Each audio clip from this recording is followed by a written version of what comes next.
അസ്സലാമു അലൈക്കും വറഹ്മത്തുള്ളാഹി വബറകാതുഹു.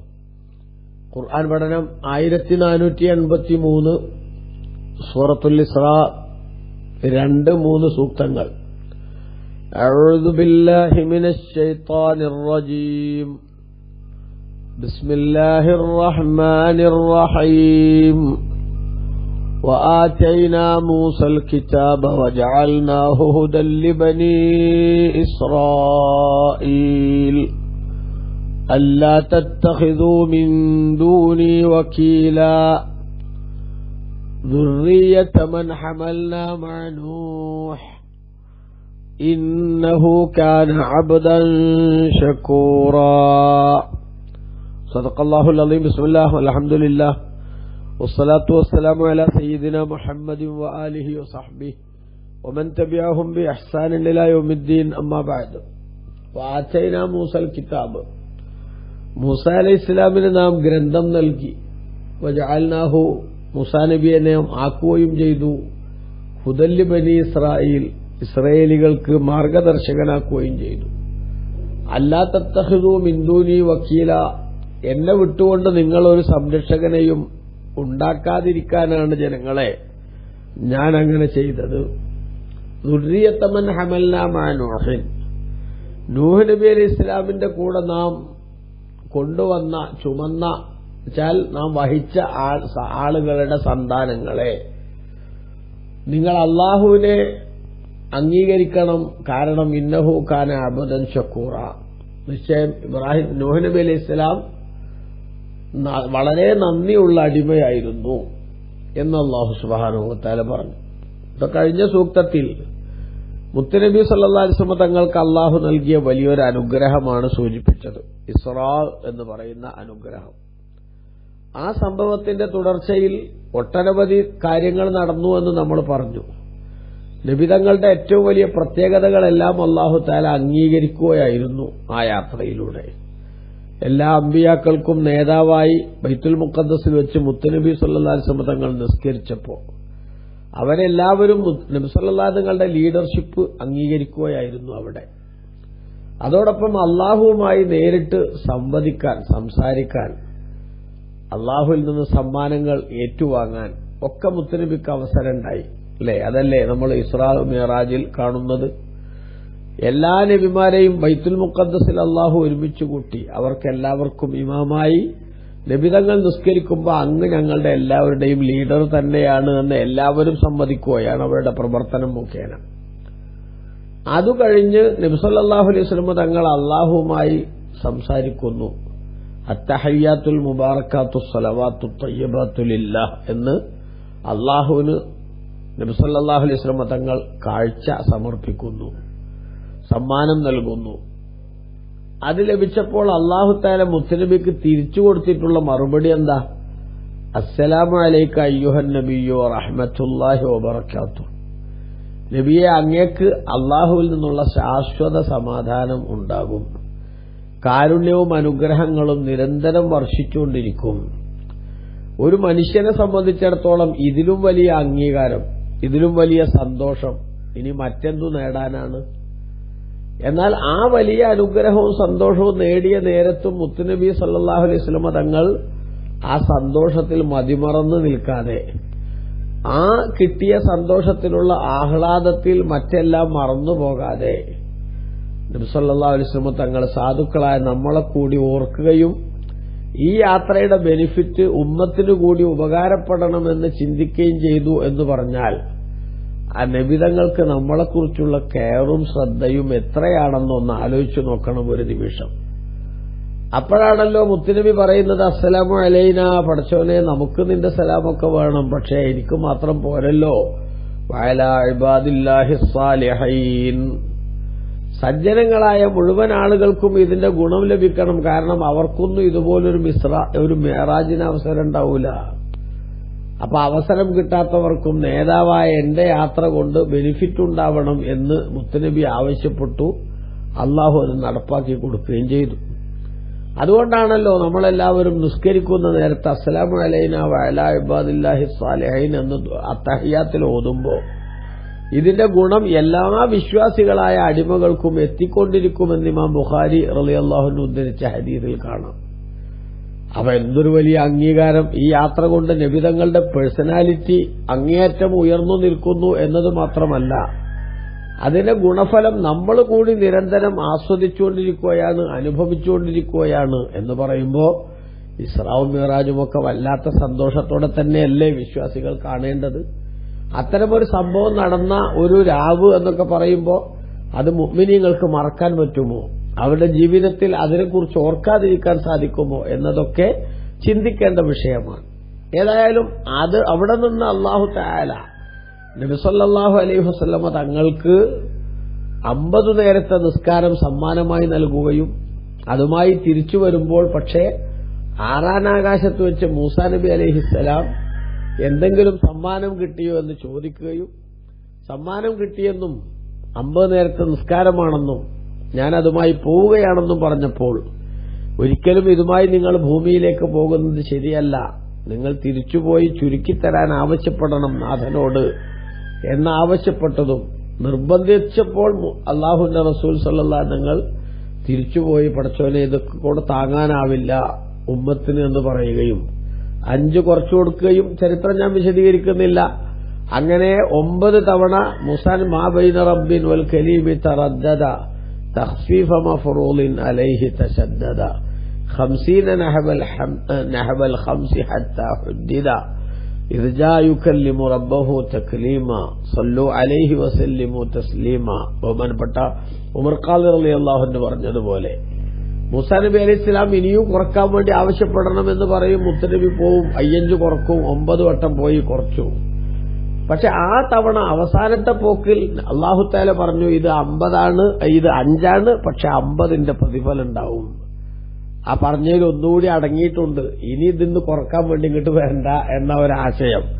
അത് പറഞ്ഞില്ലെങ്കിലും വ്യംഗ്യമായി അതിൽ അടങ്ങിയിട്ടുണ്ട്. അതുകൊണ്ട് തന്നെ 5 വരുമ്പോഴും മൂസാ നബി അലൈഹി ഇസ്ലാം ഇനിയും ചുരുക്കാൻ വേണ്ടി ചോദിക്കണമെന്ന് ആവശ്യപ്പെട്ടുവെങ്കിലും നബി സല്ലല്ലാഹു അലൈഹി വസല്ലം തങ്ങൾ ഞാൻ ഇനി ലജ്ജിക്കുന്നു അങ്ങോട്ട് പോവാൻ, ഇത്രയും തവണ തന്നിട്ട് ചുരുക്കിയിട്ട് ഇനിയും ചുരുക്കാൻ വേണ്ടി പറയുന്നത് അതൊരു മര്യാദ കുറവ് പോലെ തോന്നുന്നു എന്ന് പറഞ്ഞ് റസൂലുള്ളാഹി പോകാതിരുന്നതാണ്. നമുക്കിവിടെ ഒരുപാട് കാര്യങ്ങൾ പഠിക്കാനുണ്ട്. ഒന്ന്, വഫാത്തായി പോയതിനു ശേഷം മഹാന്മാരിൽ നിന്നും ഒരു ഗുണവും നമുക്ക് ലഭിക്കില്ല, അവരും നമ്മളായിട്ടൊന്നും ഒരു ബന്ധമല്ല എന്നൊക്കെ പറയുന്ന സാധുക്കൾ ഈ മൂസാ നബി അലൈഹി ഇസ്ലാമിന്റെ ഒരു വലിയ സഹായത്തിന്റെ ബെനിഫിറ്റ് നിരന്തരം അനുഭവിച്ചിട്ടാണ് ഇതൊന്നും അവർക്കൊന്നും ഒന്നും ചെയ്യാൻ കഴിയില്ല എന്ന് പറയുന്നത് എന്ന നന്ദികേട്. അതിനെക്കുറിച്ച് അവരാലോചിക്കേണ്ടതാണ്, വീണ്ടും വിചാരം ഉണ്ടാകുന്നത് നല്ലതാണ് എന്നേ അതുമായി ബന്ധപ്പെട്ട് സൂചിപ്പിക്കേണ്ടതുള്ളൂ. ഏതായാലും അങ്ങനെ അല്ലാഹു തആല മൂസാ നബി മുത്തനബിക്ക് നൽകിയ വലിയ അനുഗ്രഹങ്ങളെ ഉണർത്തിയതിനു ശേഷം മൂസാ അലൈഹി ഇസ്ലാമിന് അല്ലാഹു നൽകിയ ഒരു വലിയ അനുഗ്രഹത്തെ ഉണർത്തുകയാണ്. ഇസ്രായേലികളിലേക്ക് അല്ലാഹു തആല നിയോഗിച്ച ഏറ്റവും പ്രധാനപ്പെട്ട നബിയാണല്ലോ മൂസാ നബി അലൈഹി ഇസ്ലാം. മൂസാ നബി അലൈഹി ഇസ്ലാമിനെ തുടർന്നുകൊണ്ട് ധാരാളം നബിമാർ വന്നിട്ടുണ്ട്. അവരൊക്കെ തൗറാത്ത് അനുസരിച്ച് ജനങ്ങളെ സമുദ്ധരിക്കുകയും ഇസ്ലാമിലേക്ക് അവരെ ക്ഷണിക്കുകയും ചെയ്തിട്ടുണ്ട്. അപ്പോ ആ നബി മൂസാ നബിക്ക് അല്ലാഹു തആല നൽകിയ അംഗീകാരവും ആദരവും മുത്തുനബിക്ക് നൽകിയ അംഗീകാരത്തിന് ശേഷം അല്ലാഹു തആല അതിനെ തുടർന്ന് പറയുകയാണ്. അപ്പൊ നബിമാർക്ക് അല്ലാഹു നൽകുന്ന ഔദാര്യം അല്ലെങ്കിൽ ആദരവുകൾ, ആദരവിൽ ഏറ്റവും ഒന്നാമതായി നബിതങ്ങളെ കുറിച്ച് പറഞ്ഞു, പിന്നീട് മൂസാ നബി അലൈഹി ഇസ്ലാമിനെ കുറിച്ച് പറയുന്നു. അതാണ് ഈ ആയത്തുകൾ തമ്മിലുള്ള ബന്ധമെന്ന് ഇമാം സാവി അവിടുത്തെ തഫ്സീറിൽ രേഖപ്പെടുത്തിയത് കാണാം. മൂസാ നബി അലൈഹി ഇസ്ലാം റസൂലുള്ളാഹിക്ക് അല്ലാഹു തആല മിഅ്റാജിന് ആനയിക്കുകയാണ് ചെയ്തത്. എന്നാൽ മൂസാ അലൈഹി ഇസ്ലാമിനെ തൗറാത്ത് നൽകാൻ വേണ്ടി തൂര് സീനാ പർവ്വതത്തിലേക്ക് ക്ഷണിക്കുകയാണ് ചെയ്തത്. അള്ളാഹുവെ കാണാൻ തന്നെ നബി സല്ലല്ലാഹു അലൈഹി വസല്ലമക്ക് അവസരം കിട്ടിയെന്നതാണ് ചരിത്രത്തിലെ ഏറ്റവും പ്രബലമായ അഭിപ്രായം. എന്നാൽ മൂസാ നബി അലൈഹി ഇസ്ലാം കാണാനുള്ള ആവശ്യം ഉന്നയിച്ചിട്ടും അത് സാധ്യമായിരിക്കില്ല എന്നറിയിക്കുകയും നേരിട്ടുള്ള സംഭാഷണത്തിന് അവസരമുണ്ടാക്കി കൊടുക്കുകയും ചെയ്തു എന്നതാണ് മൂസാ നബി അലൈഹി ഇസ്ലാമിന്റെ മഹത്വത്തിന്റെ ഭാഗമായി പരിഗണിക്കപ്പെട്ടിട്ടുള്ളത്. അപ്പൊ അതാണ് ഇവിടെ പറയുന്നത്, വാതൈനാ മൂസൽ കിതാബ്, നാം മൂസാ അലൈഹി ഇസ്ലാമിന് ഗ്രന്ഥം നൽകി. വജഅൽനാഹു ഹുദൽ ലിബനി ഇസ്രായീൽ, മൂസാ അലൈഹി ഇസ്ലാമിനെ അല്ലെങ്കിൽ ആ തൗറാത്തിനെ ഇസ്രായേലികൾക്ക് നാം മാർഗദർശനമാക്കുകയും ചെയ്തു. അതായത് മൂസ അലൈഹി ഇസ്ലാമിന്റെ മാർഗം പിന്തുടർന്നാൽ, മൂസാ നബി സമൂഹത്തിന് നൽകുന്ന ഉപദേശങ്ങൾ സ്വീകരിച്ചാൽ അവർക്ക് ശരിയുടെയും നേരിന്റെയും റൂട്ടിലേക്ക് എത്താൻ സാധിക്കുമെന്ന കാര്യത്തിൽ പിന്നെ ഒരു സന്ദേഹവുമില്ല എന്നർത്ഥം.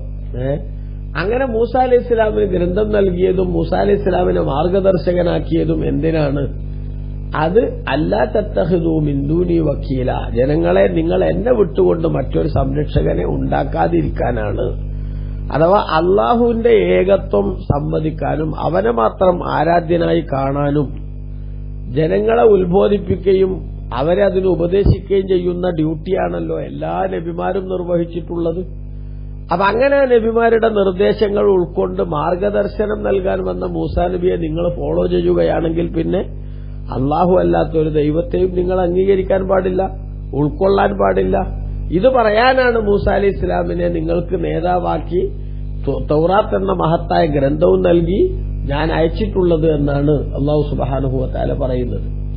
ഇവിടെ ഇബ്നു കസീർ തന്റെ തഫ്സീറിൽ രേഖപ്പെടുത്തുന്നത് കാണാം. ലമ്മാ ദക്കറ തആല അന്നഹു അസ്റാ ബി അബ്ദിഹി മുഹമ്മദി സ്വല്ലല്ലാഹു വസല്ലമു അലൈഹി, മുത്തനബി സല്ലല്ലാഹു അലൈഹി വസല്ലം തങ്ങളുടെ ഇസ്റാ അല്ലാഹു തആല പറഞ്ഞപ്പോൾ അതഫ ബി ദിക്രി മൂസ അബ്ദിഹി വ കലീമിഹി അലൈഹിസ്സലാം, മൂസാ നബി അലൈഹിസ്സലാം എന്ന അള്ളാഹുവിന്റെ അടിമയും അതോടൊപ്പം തന്നെ അള്ളാഹു നേരിട്ട് സംഭാഷണം നടത്തിയിട്ടുള്ള ആളുമായ മൂസാ നബിയുടെ ചരിത്രം പറഞ്ഞുകൊണ്ട് അള്ളാഹു അതിനോട് ചേർത്ത് പറയാണ്. കാരണം ഫഇന്നഹു തആല കസീറൻ മാ യഖറു ബൈന ദിക്രി മൂസ വ മുഹമ്മദിൻ അലൈഹിമസ്സലാത്തു വസ്സലാം വബൈന ദിക്രി തൗറാത്തി വൽ ഖുർആൻ, മുത്തനബിയെ പറയുന്നിടത്ത് പലപ്പോഴും അതിനോട് ചേർത്തുകൊണ്ട് മൂസാ അലൈഹി ഇസ്ലാമിനെ പറയുകയും ഖുർആനിനെ പരാമർശിക്കുന്നിടത്ത് അതിനോട് ചേർത്തുകൊണ്ട് തൗറാത്തിനെ കൂടി ചർച്ചക്കെടുക്കുകയും ചെയ്യുന്ന രീതി അല്ലാഹു സുബ്ഹാനഹു വ തആല ധാരാളം സ്ഥലങ്ങളിൽ സ്വീകരിച്ചിട്ടുണ്ട്. ആ പതിവ് തന്നെ ഇവിടെയും തുടർന്നതാണ്. അതുകൊണ്ടാണ് ഇസ്രായേലിനെ കുറിച്ച് പറഞ്ഞ ഉടനെ വാഅതൈന മൂസ അലൈഹി ഇസ്ലാമിന് നാം ഗ്രന്ഥം നൽകി എന്നുള്ള സംഗതി, തൗറാത്ത് നൽകി എന്ന കാര്യം അല്ലാഹു തആല വിശദീകരിക്കുന്നത്. അതോടൊപ്പം ഈ തൗറാത്തിനെ അതേപോലെ തന്നെ മൂസ അലൈഹി ഇസ്ലാമിനെ മാർഗദർശകനാക്കുകയും ചെയ്തു. അതുകൊണ്ട് നിങ്ങൾ എന്തു വേണം? ആ മൂസ അലൈഹി ഇസ്ലാമിനെ ഫോളോ ചെയ്യണം, മൂസ അലൈഹി ഇസ്ലാമിന്റെ നിർദ്ദേശങ്ങൾ സ്വീകരിക്കണം. എന്നിട്ട് മൂസ അലൈഹി ഇസ്ലാം നിങ്ങളുടെ മുന്നിൽ വെച്ച് ഏറ്റവും പ്രധാനപ്പെട്ട നിർദ്ദേശമായ അള്ളാഹുവിനെ മാത്രം ആരാധിക്കുക എന്ന ആ മഹത്തായ തൗഹീദിന്റെ സന്ദേശം സ്വീകരിക്കണം എന്നാണ് അള്ളാഹു തആല പറയുന്നത്. അതാണ് അല്ലാ തത്തഖിദൂ മിൻ ദൂനി വക്കീല, എനിക്ക് പുറമെ നിങ്ങൾ മറ്റൊരു സംരക്ഷകനെ അഥവാ ആരാധ്യൻ എന്ന അർത്ഥത്തിലുള്ള ഒരു സഹായിയെ നിങ്ങൾ ആക്കാതിരിക്കാനാണ് മൂസാ നബിക്ക് തൗറാത്ത് നൽകി നിങ്ങളെ സമുദ്ധരിക്കാൻ വേണ്ടി അള്ളാഹു പറഞ്ഞയച്ചത്.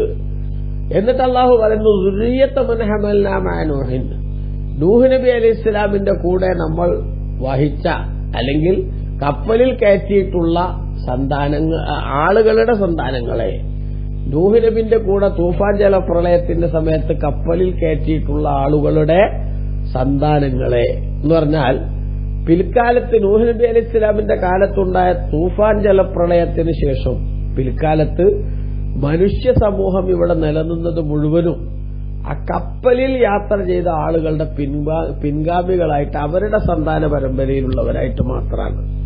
അല്ലാത്ത ഒരാളും എന്ത് ചെയ്തിട്ടില്ല ഇവിടെ പിന്നീട് ഉണ്ടായിട്ടില്ല. കാരണം ബാക്കിയുള്ള മനുഷ്യന്മാരൊക്കെ അന്ന് നശിച്ചു. അപ്പൊ എല്ലാവരും നശിച്ച് നൂഹ് നബി അലൈഹി ഇസ്ലാമിനെ കൊണ്ട് വിശ്വസിച്ച ആളുകൾ കപ്പലിൽ യാത്ര ചെയ്തു. ആ യാത്ര ചെയ്ത ആളുകളുടെ സന്താന പരമ്പര മാത്രമേ നിലനിൽക്കുന്നുള്ളൂ. അതുകൊണ്ട് അവരെ വിളിച്ചുകൊണ്ട് അല്ലാഹു തആല പറയാണ്, കപ്പലിൽ നാം വഹിച്ച അല്ലെങ്കിൽ കൊണ്ടുവന്ന നൂഹ് നബി അലൈഹി ഇസ്ലാമിന്റെ കൂടെ കപ്പലിൽ ചുമന്ന ആളുകളുടെ സന്താനങ്ങളെ, അഥവാ നിങ്ങളുടെ പൂർവ്വപിതാക്കൾ എല്ലാവരും ആരായിരുന്നു? സത്യവിശ്വാസികളായിരുന്നു. നൂഹ് നബിന്റെ കൂടെ കപ്പലിൽ കയറിയല്ലേ രക്ഷപ്പെട്ടുള്ളൂ. അവരൊക്കെ വിശ്വാസികളല്ലേ. വിശ്വാസികളെ മാത്രം കപ്പലിൽ കയറ്റാണല്ലോ അള്ളാഹു നിർദ്ദേശിച്ചത്. ആ കപ്പലിൽ നൂഹ് നബി അലൈഹി ഇസ്ലാമും നൂഹ് നബി അലൈഹി ഇസ്ലാമിന്റെ 3 മക്കളും അവരുടെ ഭാര്യമാരും ഉണ്ടായിരുന്നു. സാം, യാഫിസ്, ഹാം എന്ന് പറയുന്ന 3 മക്കൾ. അതേസമയത്ത് കനാൻ എന്നൊരു മകനും അയാളുടെ തള്ളയും അഥവാ നൂഹ് നബിന്റെ ആ ഭാര്യ അതിലുള്ള ഭാര്യയും അവര് വിശ്വാസികളായില്ല. അതുകൊണ്ട് തന്നെ കപ്പലിൽ കയറാൻ സൗഭാഗ്യവും ഉണ്ടായില്ല. അവര് മുങ്ങി മരിക്കുന്ന ദയനീയമായ സാഹചര്യങ്ങൾ ഉണ്ടായി. നൂഹ് നബി അലൈഹി ഇസ്ലാം കനാൻ എന്ന മകനോട് കപ്പലിൽ കയറാൻ നിർദ്ദേശിക്കുന്നതും ഞാൻ രക്ഷപ്പെടാൻ മറ്റു വഴികൾ നോക്കാമെന്ന് മകൻ പറയുന്നതും ഇന്ന് രക്ഷപ്പെടാൻ സാധിക്കില്ലെന്നും നിന്റെ ഈ അമിതമായ ആത്മവിശ്വാസം അപകടം ചെയ്യുമെന്നും സംസാരിച്ചുകൊണ്ടിരിക്കുന്നതിനിടക്ക് തന്നെ തിരമാലകൾ വന്ന് നൂഹ് നബി അലൈഹി ഇസ്ലാമിന്റെ മകൻ കനആൻ എന്ന പുകഞ്ഞ കൊള്ളിയെ എടുത്തുകൊണ്ടുപോയതുമൊക്കെ ഇസ്ലാമിക ചരിത്രം വിശുദ്ധ ഖുർആൻ തന്നെ പറയുന്നുണ്ട്. അങ്ങനെ അന്ന് വിശ്വാസികളായി കടന്നുകൂടിയ അല്ലെങ്കിൽ വിശ്വാസികളായി കപ്പലിൽ കയറാൻ ഭാഗ്യണ്ടായ ആളുകളാണല്ലോ നൂഹ് നബി അലൈഹി ഇസ്ലാമിന്റെ മക്കളുടെ കൂട്ടത്തിലെ സാമ്, യാഫിസ്, ഹാം എന്ന് പറയുന്ന 3 മക്കൾ. ആ 3 മക്കളുടെ പരമ്പരകളായി പിൽക്കാലത്ത് ഇവിടെ ലോകം നിലനിൽക്കുകയാണ്, ജനങ്ങൾ മുന്നോട്ട് പോയിക്കൊണ്ടിരിക്കുകയാണ്. അതുകൊണ്ട് തന്നെ ആ മക്കളെ വിളിച്ചുകൊണ്ട് അല്ലാഹു സുബ്ഹാനഹു വ തആല പറയുന്നത് എന്താ? ദുർരിയത്തമൻ ഹമൽനാ മഅ നൂഹ്, നൂഹ് നബി അലൈഹി ഇസ്ലാമിന്റെ കൂടെ നാം കപ്പലിൽ വഹിച്ച ആളുകളുടെ പിൻഗാമികളായിട്ടുള്ള സന്താന പരമ്പരയെ എന്ന് അല്ലാഹു തആല വിളിക്കുമ്പോൾ ആ വിളിയുടെ ഉദ്ദേശം എന്താ? ആ വിളിയുടെ ഉദ്ദേശം ബഹുമാനപ്പെട്ട ഇമാം ഖുർത്തുബി റളിയല്ലാഹു അൻഹു തന്റെ തഫ്സീറിൽ രേഖപ്പെടുത്തി. ഓ ജനങ്ങളെ, നിങ്ങൾ ഇന്നക്കും മിൻ ദുർരിയത്തി നൂഹിൻ, നൂഹ് നബി അലൈഹി ഇസ്ലാമിന്റെ സന്താന പരമ്പരകളിൽപ്പെട്ടവരാണ് നിങ്ങൾ എന്ന് പറഞ്ഞാൽ നിങ്ങളുടെ പിതാക്കളെ അള്ളാഹു അന്ന് കപ്പലിൽ കയറ്റി രക്ഷപ്പെടുത്തിയിട്ട് പിന്നീട് ആ ജനറേഷൻ ഇങ്ങനെ വളർന്നു വലുതായി അവരിൽ നിന്ന് വികസിച്ചുണ്ടായതാണ് നിങ്ങൾ. അതുകൊണ്ട് വഖദ് കാന അബ്ദൻ ഷക്കൂറ, നൂഹ് നബി അലൈഹി ഇസ്ലാം ആണെങ്കിലോ ആരായിരുന്നു? നല്ല നന്ദിയുള്ള അടിമയായിരുന്നു. അതുകൊണ്ട് ഫഅൻതും അഹഖു ബിൽ ഇഖ്തിദാഇ ബിഹി, നിങ്ങൾ ആ നൂഹ് നബിയോടാണ് പിന്തുടരേണ്ടത്, നൂഹ് നബിയെയാണ് നിങ്ങൾ ഫോളോ ചെയ്യേണ്ടത്. ദൂന ആബായിക്കുമുൽ ജുഹാൽ, വിവരമില്ലാത്ത നിങ്ങളുടെ ഈ പിതാക്കളെ വിട്ട് എന്ന് പറഞ്ഞാൽ അവര് അള്ളാഹു അല്ലാത്തവരെ ആരാധിക്കാൻ ഓരോ കാലഘട്ടത്തിലും ജീവിച്ച ജനങ്ങൾ കാരണം പറഞ്ഞത് എന്താ? ഞങ്ങൾ ഞങ്ങളുടെ പിതാക്കൾ എങ്ങനെയാണോ ജീവിച്ചു കണ്ടത് അതുമാതിരി ജീവിക്കുന്നല്ലേ. എങ്കിൽ നിങ്ങൾ ഏറ്റവും മാതൃകയാക്കാൻ പറ്റിയ പിതാവാരാ? അത് ബഹുമാനപ്പെട്ട നൂഹ് നബി അലൈഹി ഇസ്ലാമാണ്. ആ നൂഹ് നബി അലൈഹി ഇസ്ലാം ഏറ്റവും നന്ദിയുള്ള അടിമയായിരുന്നു. എല്ലായ്പ്പോഴും അള്ളാഹു എന്ന ചിന്തയും ഓർമ്മയും നിലനിർത്തിയ ആളാണ്. നൂഹ് നബി അലൈഹി ഇസ്ലാം ഒരു ഭക്ഷണം കഴിച്ചാൽ നൂഹ് നബി അലൈഹി ഇസ്ലാം അൽഹംദുലില്ലാ പറയും, വെള്ളം കുടിച്ചാൽ അൽഹംദുലില്ലാ പറയും, ടോയ്ലറ്റിൽ പോയി വിസർജനം നന്നായി നടത്തിയാൽ അതിന് സൗകര്യം ചെയ്തു കൊടുത്ത അള്ളാഹുവിനെ സ്തുതിക്കും, ഒരു പുതിയ വസ്ത്രം ധരിച്ചാൽ അൽഹംദുലില്ലാ പറയും. ഇങ്ങനെ തുടങ്ങി എല്ലായ്പ്പോഴും ഇതൊക്കെ നൽകിയ അനുഗ്രഹദാതാവ് അള്ളാഹുവാണ് എന്ന നന്ദിയുടേതായിട്ടുള്ള സ്വഭാവം നിരന്തരം നിലനിർത്തിയ ആളായിരുന്നു നൂഹ് നബി അലൈഹി ഇസ്ലാം. എന്ന് പറഞ്ഞാൽ ജീവിതത്തിൽ നമുക്കുണ്ടാകുന്ന അനുഗ്രഹങ്ങൾ, ആ അനുഗ്രഹങ്ങളെല്ലാം വെറുതെ അങ്ങ് ലഭിക്കുന്നതല്ല, മറിച്ച് അള്ളാഹു നൽകുന്നതാണ്. വമാ ബിക്കും മിൻ നിഅമത്തിൻ ഫമിനല്ലാഹ്, ഖുർആനിൽ അല്ലാഹു തആല പറഞ്ഞതുപോലെ നിങ്ങളുണ്ടാകുന്ന അനുഗ്രഹങ്ങളെല്ലാം തന്നെ അത് അള്ളാഹുവിൽ നിന്നാണ്. അവൻ നിങ്ങൾക്ക് നൽകാൻ തീരുമാനിച്ചപ്പോഴാണ് നിങ്ങൾക്കത് ലഭിച്ചത്. അതുകൊണ്ട് ഏത് അനുഗ്രഹം നിങ്ങൾക്ക് ലഭിക്കുമ്പോഴും അത് നിങ്ങൾ ആസ്വദിക്കുമ്പോഴും അത് നിങ്ങൾ അനുഭവിക്കുമ്പോഴും ഈ അനുഗ്രഹങ്ങളൊക്കെ നൽകിയ ഒരു ശക്തിയുണ്ട്, ആ ശക്തി അള്ളാഹുവാണ് എന്ന് തിരിച്ചറിയുകയും അവനെ മാത്രം ആരാധ്യനായി അവനെ മാത്രം എല്ലാ സംഗതിയുടെയും അടിസ്ഥാന കഴിവുള്ള ശക്തിയായി നിങ്ങൾ വിലയിരുത്തുകയും വേണം. അതുകൊണ്ട് അള്ളാഹുവിനെ അവഗണിച്ചുകൊണ്ടോ അല്ലെങ്കിൽ അള്ളാഹുവിനോട് സമമാക്കിക്കൊണ്ടോ ഉള്ള മറ്റൊരു ശക്തിയെ നിങ്ങൾ പ്രതിഷ്ഠിക്കുന്നത് ശരിയല്ല. അള്ളാഹു നൽകുന്നതല്ലാത്ത ഒരു കഴിവും മറ്റാർക്കുമില്ല. അതുകൊണ്ട് തന്നെ അള്ളാഹു നൽകുന്ന കഴിവിനെ ഉൾക്കൊണ്ടുകൊണ്ട് ആർക്കൊക്കെ ഏതൊക്കെ വിധത്തിൽ നൽകുന്നുവോ അത് ആ അർത്ഥത്തിൽ ഉൾക്കൊള്ളാനും മനസ്സിലാക്കാനും അത് പ്രതീക്ഷിക്കാനും നമുക്ക് പറ്റും. അതിന്റെ അപ്പുറത്തേക്ക് അള്ളാഹുവിനെ അവഗണിക്കുന്ന ഒരു ശൈലിയോ അല്ലെങ്കിൽ അള്ളാഹുവിനോട് മറ്റേതെങ്കിലും ഒരു ശക്തിയെ സാമ്യപ്പെടുത്തുന്ന രീതിയോ ഒരിക്കലും തന്നെ നിങ്ങളിൽ നിന്നുണ്ടാവരുത് എന്ന് അള്ളാഹു സുബ്ഹാനഹു വ തആല പിൽക്കാലത്ത് ജീവിക്കുന്ന എല്ലാവരെയുമായി ഉണർത്തുകയാണ്. നൂഹ് നബി അലൈഹി ഇസ്ലാമിന്റെ കൂടെ കപ്പലിൽ നാം വഹിച്ച ആളുകളുടെ സന്താനങ്ങളെ എന്ന വിളിയിലൂടെ എന്നാണ് നമ്മളിവിടെ കൃത്യമായി മനസ്സിലാക്കേണ്ടത്. നോക്കൂ, ബഹുമാനപ്പെട്ട ഇബ്നു കസീർ തന്റെ തഫ്സീറിൽ ഇവിടെ രേഖപ്പെടുത്തിയത് കാണാം. ദുർരിയത്തമൻ ഹമൽനാ മഅ നൂഹിൻ എന്ന് പറയുന്നതിന്റെ അർത്ഥം യാ ദുർരിയത്തമൻ ഹമൽനാ മഅ നൂഹിൻ, നൂഹ് നബി അലൈഹി ഇസ്ലാമിന്റെ കൂടെ കപ്പലിൽ നാം വഹിച്ചവരുടെ സന്താന പരമ്പരയെ എന്ന് വിളിക്കുന്നത് ഫീഹി തഹീജുൻ തംബീഹുൻ അലൽ മിന്ന, അള്ളാഹുവിൽ നിന്ന് അവർക്ക് ലഭിച്ചിരിക്കുന്ന മഹത്തായ ഒരു ഗുണത്തെ പ്രത്യേകം ഓർമ്മപ്പെടുത്തുകയും ഉണർത്തുകയും ചെയ്യുന്ന ഒരു സംഗതിയുണ്ട്. എന്നിട്ട് അല്ലാഹു സുബ്ഹാനഹു വ തആല പറയണത് എന്താ? ഇങ്ങനെ വിളിച്ചിട്ട് തശബ്ബഹൂ ബി അബീക്കും, നിങ്ങളുടെ എല്ലാവരുടെയും പിതാവായ നൂഹ് നബി അലൈഹി ഇസ്ലാമിനോട് നിങ്ങൾ സാമ്യപ്പെടണം. അവര് ജീവിതത്തിൽ കാണിച്ചു തന്ന ഒരു രീതി നിങ്ങൾ സ്വീകരിക്കണം. കാരണം ഇന്നഹു കാന അബ്ദൻ ഷക്കൂറ, അദ്ദേഹം വല്ലാതെ നന്ദി കാണിക്കുന്ന അടിമയായിരുന്നു. അതുകൊണ്ട് ഫദ്കുറു അൻതും നിഅമതി അലൈക്കും, ഞാൻ നിങ്ങൾക്ക് ചെയ്തുന്ന അനുഗ്രഹങ്ങൾ നിങ്ങൾ ഓർക്കൂ ജനങ്ങളെ, ബിർസാലിയിലേക്കും മുഹമ്മദൻ സല്ലല്ലാഹു അലൈഹി വസല്ലം, നിങ്ങളിലേക്ക് മുഹമ്മദ് നബി സല്ലല്ലാഹു നിങ്ങളെ പ്രവാചകരായി നിയോഗിച്ചുകൊണ്ട് ഞാൻ നിങ്ങൾക്ക് ചെയ്തുന്ന അനുഗ്രഹങ്ങൾ നിങ്ങൾ ഓർക്കൂ. അങ്ങനെ ഓർത്തുകൊണ്ട് നിങ്ങൾ എന്തു ചെയ്യണം? അള്ളാഹുവിന് നന്ദി ചെയ്യുന്നവരാവണം, അള്ളാഹുവിനെ അനുസരിക്കുന്നവരാവണം, അവനെ മാത്രം ആരാധിക്കുന്നവരാവണം എന്ന് ബഹുമാനപ്പെട്ട ഖുർആൻ വിശ്വാസി സമൂഹത്തെ അല്ലെങ്കിൽ ലോകത്തെ എല്ലാ ജനങ്ങളെയും അറിയിക്കുകയാണ്. അതുകൊണ്ട് ഈ വിശ്വാസത്തിന് വിരുദ്ധമായ ശിർക്കിന്റെ ശൈലി സ്വീകരിക്കുകയോ അള്ളാഹുവിനെ ഓർക്കാത്ത ഒരു നന്ദിയില്ലാത്ത വർഗമായി മാറുകയോ ചെയ്യരുത്. കാരണം നൂഹ് നബി അലൈഹി സ്വലാം ഭക്ഷണം കഴിച്ചാൽ അൽഹംദുലില്ലാ പറഞ്ഞിരുന്നു, വെള്ളം കുടിച്ചാൽ അൽഹംദുലില്ലാ പറഞ്ഞിരുന്നു, വിസർജനം നടത്തിയാൽ അൽഹംദുലില്ലാ പറഞ്ഞിരുന്നു, ഇതൊക്കെ സൗകര്യം ചെയ്യുന്ന റബ്ബിനെ സ്തുതിച്ചിരുന്നു, നല്ലൊരു വസ്ത്രം ധരിച്ചാൽ അള്ളാഹുവിനെ സ്തുതിച്ചിരുന്നു. ആ നൂഹ് നബി അലൈഹി സ്വലാം എന്ന നന്ദിയുടെ ആൾരൂപമായിട്ടുള്ള ആ മഹാപ്രവാചകരുടെ പിൻഗാമികളായി വന്ന നിങ്ങൾ അള്ളാഹുവിനെ അവഗണിക്കുന്ന രീതി ശരിയാണോ എന്ന് ചിന്തിക്കണമെന്ന മനസ്സിലേക്ക് തട്ടുന്ന ഉത്ബോധനമാണ് വാസ്തവത്തിൽ ഇതിൽ അടങ്ങിയിട്ടുള്ളത്. അള്ളാഹു ഇതൊക്കെ ഉൾക്കൊള്ളാൻ അനുഗ്രഹിക്കപ്പെട്ടവരിൽ നമ്മളെ പെടുത്തിത്തരട്ടെ. ആമീൻ. വസല്ലല്ലാഹു അലാ സയ്യിദിനാ മുഹമ്മദി വആലിഹി വസഹ്ബിഹി വസല്ലം. വൽഹംദുലില്ലാഹി റബ്ബിൽ ആലമീൻ.